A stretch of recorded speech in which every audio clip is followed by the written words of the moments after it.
Merci de choisir la télévision Pacifique pour vous informer. Bienvenue au journal Info Pacifique. Investiture mercredi après-midi des membres du nouveau cabinet ministériel lors d'une cérémonie en la résidence officielle du Premier ministre à Musso à Pétionville. La Ligue des étudiants pour l'établissement de la démocratie en Haïti, LEAD, appelle à une amélioration de la situation globale du pays. Le collectif Défenseurs Plus lance les 16 jours d'activisme pour la protection de la gente féminine. Protéger les femmes et les filles en temps de crise est le thème retenu cette année. L'organisation Femmes en démocratie invite les jeunes à intégrer le prochain processus électoral pour changer le paysage politique du pays. Restez branchés pour le développement de ce journal. Si vous jugez que cette vidéo est intéressante, n'hésitez pas à liker et partager la vidéo. Et surtout, n'oubliez pas de vous abonner à cette chaîne et activer la cloche de notification pour ne pas louper aucune de nos vidéos. Merci de rester fidèle au journal Info Pacifique. Le Premier ministre Ariel Henry a procédé mercredi à l'investiture des membres de son nouveau cabinet ministériel lors d'une cérémonie à la résidence officielle du Premier ministre à Musso à Pétionville. Parmi les nouvelles personnalités ayant intégré le gouvernement, on trouve Ricard Pierre du secteur démocratique et populaire au ministère de la Planification et l'ingénieur Rosemont Pradel, secrétaire général de la fusion des sociaux-démocrates qui prend les rênes du ministère des Travaux publics, Transports et Communications. S'exprimant à l'occasion, il a remercié ses collaborateurs d'avoir accepté de servir le pays en cette période difficile. Il continue de prôner le dialogue entre les différents secteurs, indiquant que les litiges ne font que précipiter l'échec sur le plan politique. Ariel Henry invite les membres du nouveau gouvernement à s'atteler rapidement à leur mission en vue de répondre aux attentes de la population. La mise en place d'un nouveau conseil électoral provisoire, d'une assemblée constituante, le rétablissement d'un climat sécuritaire incluant le renforcement du système judiciaire figure sur la feuille de route du nouveau gouvernement. Il a aussi abordé le dossier relatif à l'assassinat de Jovenel Moïse à qui il promet justice. Écoutons les propos du Premier ministre Ariel Henry recueillis par Hirsch Résil et Osias Fortuné. Division. Si répète, c'est plus bon recette pour un échec collectif.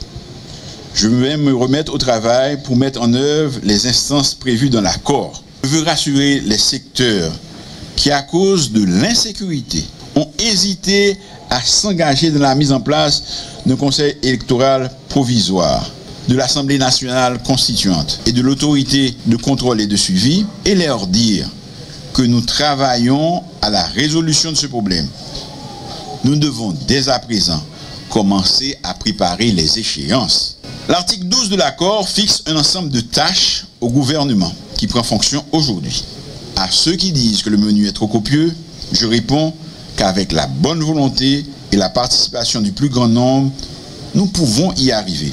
Il est possible d'initier un certain nombre de programmes et de projets qui devront être poursuivis et menés à terme par les prochains élus. Nous y mettant tous, nous réussirons. C'est pour assurer la participation du plus grand nombre que je me suis engagé à prioriser un dialogue permanent et structuré sur toutes les questions d'intérêt national. Le Premier ministre a fait état d'un déficit budgétaire de 72 milliards de gourdes pour l'exercice fiscal 2020-2021, précisant que 30 milliards de ces fonds manquants ont été absorbés par la subvention des produits pétroliers. Cette subvention pourrait atteindre près de 60 à 90 milliards de gourdes dans un avenir proche, selon des économistes, a prévenu Ariel Henry, ajoutant que ces fonds pourraient être utilisés en vue de réaliser des projets socio-économiques tels que faciliter l'accès à l'école à 500 000 enfants en âge d'être scolarisés. Toutefois, le chef du gouvernement a pris l'engagement de lutter contre la corruption et assurer une gestion rationnelle des maigres ressources publiques. On l'écoute. Ça fait un déficit budgétaire qui dépassait 72 milliards de gouttes et gain 30 milliards pour subvention gaz là seulement. Gain économique qui dit pour exercice 2021-2022 subvention ça ou qu'à monter à 60 milliards de gouttes, mais l'autre qui dit 90 milliards. est-ce que nous connaissons que chaque fois yon moun, n'importe qui moun, riche ou pauvre, chauffeur taxi, chauffeur tap-tap, chauffeur moto, chauffeur camion, chauffeur transport public, gros industriel, commerçant propriétaire, gros 4x4, chaque fois yon acheté yon gallon gasoline pour 201 goudes, l'État a perdu 259 goudes. Les yon acheté yon gallon diesel pour 169 goudes, l'État a longé 210 gouttes bayo.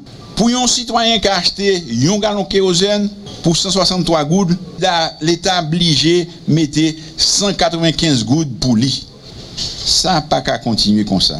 Sinon, puis devant, nous pas même qu'à commander gaz. Moi, je veux nous tous connaître à 30 milliards de gouttes n'a subventionné gaz là pour quelqu'un.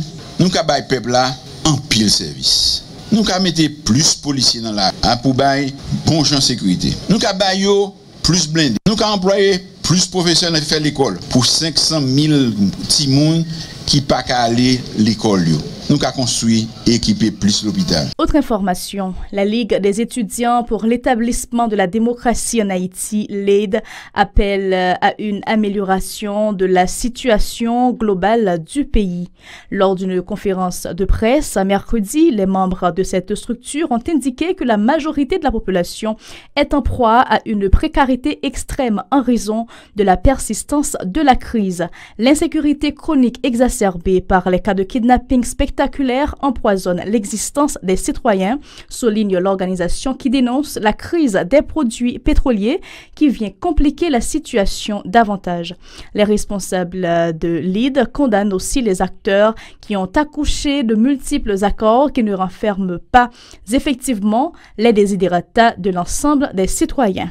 Écoutons Albertini Junior au micro de John Smith Justin et Stravinsky Deramo. C'est avec un pile tristesse, avec indignation, que LEAD a constaté mauvais moment que la population haïtienne a vécu. Côté problème gaz, insécurité, bandits qui baillent l'État bout de terrain, kidnapping tribord par bord, et nous voyons que le gouvernement en place la croisé bras la boule l'argent. Et en plus, nos ministres de justice là cités dans le dossier kidnapping. Ça qui montre nous clair pour de l'Okokoé que moun sa yo pas doué dans tête pays encore. Il n'y a pas de dimension pour apporter bon genre solution pour le pays. Nous constatons encore que les politiciens traditionnels ne ont pas de question pays dans la tête.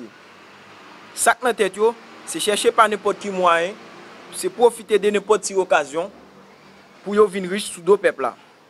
Pour venir séparer gâteau, pour venir décherpier et tirer sous le pays. Par ailleurs, Albertini Junior se dit partisan du choix de personnalités honnêtes, intègres et ayant une bonne expérience au niveau de l'administration publique pour prendre en main le destin du pays. Selon lui, l'agent intérimaire de Delma, Wilson Jeudi, serait l'homme de la situation. L'ancien maire pourrait assurer la présidence provisoire du pays, a indiqué Albertini Junior, toujours au micro de John Smith Justin et Stravinsky Deramo. Nous-mêmes dans l'université, nous croyons que moment ça, c'est le moment pour nous batailler pour toute force fait noire, pour nous permettre force progressiste, de retirer le pays dans la boule, trouver là. Nous croyons que les gens qui doivent dans la tête de l'État, doivent être des gens qui ont une dimension homme d'État, des gens qui n'ont pas aucune tâche sous dol, des gens qui sont société à reconnaître la bonne gestion qu'elle a fait déjà dans l'administration de l'État. Parce que si nous disons qu'il faut que nous fassions pays, nous ne pouvons pas mettre à matin parachuter à corrupter dans la tête pays encore. C'est dans ce sens. Nous avons une proposition à Colaria qui choisit magistrat Wilson Jeudi comme monde qui peut diriger la transition. Il faut que voler suspendre chef dans le pays. Moment ça, c'est un moment monde sérieux, monde honnête, monde qui a une colonne vertébrale et monde qui compte bail bon genre résultat. L'organisation Femmes en démocratie a organisé mercredi un atelier de travail avec des jeunes issus de plusieurs régions du pays en vue de les sensibiliser à la nécessité d'intégrer le prochain processus électoral. Pour cette structure, les jeunes devraient profiter de leur majorité au sein de la population pour s'imposer sur l'échiquier politique. La coordinatrice de l'organisation, Lisa François, a indiqué que la mobilisation de de la jeunesse pourra contribuer à changer la situation globale, notamment par le choix des candidats au prochain scrutin. Les participants ont également échangé sur les problèmes confrontés au niveau de leurs communautés respectives afin d'aboutir à des solutions appropriées.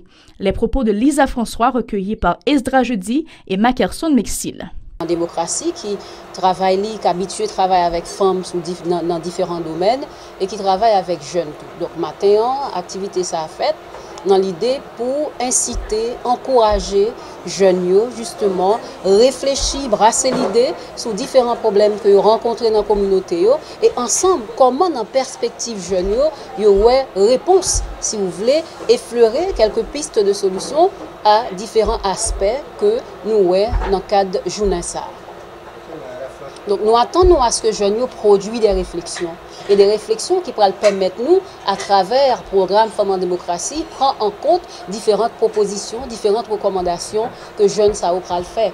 Plus loin, Mme François a fait savoir que ce programme sera étendu à tous les 10 départements géographiques du pays. Le site de l'organisation permettra aux jeunes qui ne pourront pas se déplacer d'avoir accès à toutes les informations concernant cette campagne, a rassuré Lisa François. On écoute. L'activité ça a fait dans tous les 10 départements du pays. Donc aujourd'hui, là, nous avons 40 jeunes. Et chaque département, dans chaque commune, par exemple, si je prends la commune du Sud, côté nous travaillons en pile sous question nous travaillons dans les 18 communes sous aspect ça, aspect renforcement de capacité citoyenne, aspect de renforcer, nous avons dit, différentes obligations civiques que jeunes ont gagné pour participer dans la vie politique, pour voter, pour respecter la Constitution, pour respecter les lois du pays, pour aider des personnes en difficulté. Et bien, tout ça fait partie d'un ensemble d'obligations, Constitution en bail, comme devoir civique, citoyennes dans le pays. Le collectif Défenseurs Plus a annoncé le lancement des 16 jours d'activisme contre la violence faite aux femmes et aux filles autour du thème « Protéger les femmes et les filles en temps de crise ». Une activité qui débutera à partir du 25 novembre, journée internationale pour l'élimination de la violence contre les femmes. Elle prendra fin le 10 décembre lors de la commémoration de la Journée mondiale des droits humains. Il s'agit d'une campagne internationale régulièrement orchestrée à cette période en vue de sensibiliser tous les secteurs sur les conséquences des actes de violence sur la gente féminine, a indiqué la responsable de programme à Défenseurs Plus, Shaina Etienne, et les Tomiko de Hirsch-Résil et Stravinsky des Rameaux. Matin, Défenseurs Plus a lancé campagne qui gagne 16 jours activité que la fête sur violence qu'a fait sur femmes avec filles. Donc campagne ça lui-même n'est pas faite seulement dans Défenseurs Plus, qui pas faite seulement en Haïti, c'est une campagne qui fait dans le monde entier chaque année, qui commence le 25 novembre, qui finit le 10 décembre. 25 novembre qui c'est journée internationale pour éliminer violence qu'a fait sur femmes avec filles. Et 10 décembre lui-même qui c'est journée droit monde. Et c'est même date ça tout, Assemblée générale des Nations Unies a adopté Déclaration universelle droit monde. Nous connaissons que c'est un instrument qui est vraiment important dans la question de défendre droit monde, dans la question de dignité monde. Donc, ils ont choisi 16 jours ça dans le monde entier pour mener des actions qui sont capables d'éliminer la violence qu'a fait sur femmes avec ces filles. Et quand elle a commencé depuis en 1991, c'est une organisation internationale qui a prôné le leadership femme. Par ailleurs, l'agent communautaire Mardoché Cher Enfant, qui présentait le calendrier des activités, a fait savoir que ces conférences-débats figurent notamment au menu. Il se dit favorable à ce type d'initiative dans le cadre de la lutte pour le renforcement des droits de la femme. Écoutons ses propos, toujours au micro de Hirsch-Résil et Stravinsky des Rameaux. Ensemble activité ça yo a fait dans plusieurs zones. Il y a fait dans le département de l'Ouest, dans Port-au-Prince, dans la zone métropolitaine. Il y a fait dans le département du Centre avec Béladère et plusieurs sections communales dans Béladère. Et il y a fait tout dans le département des Nip. Série d'activités a préparé comme ça. À partir de conférence de presse, nous avons dit campagne de sensibilisation déjà lancée. Mais la date 25 novembre, nous avons lancé une série d'activités de sensibilisation sur les réseaux sociaux. Côté par des affiches, des contenus audiovisuels, des articles que nous allons essayer de partager ensemble avec nous, des images qui pour sensibiliser nous par rapport avec la situation de violence que les femmes actives ont subi dans le pays. C'est ici que nous mettons fin au journal Info Pacifique. Merci de l'avoir suivi. Restez branchés pour la suite des programmes.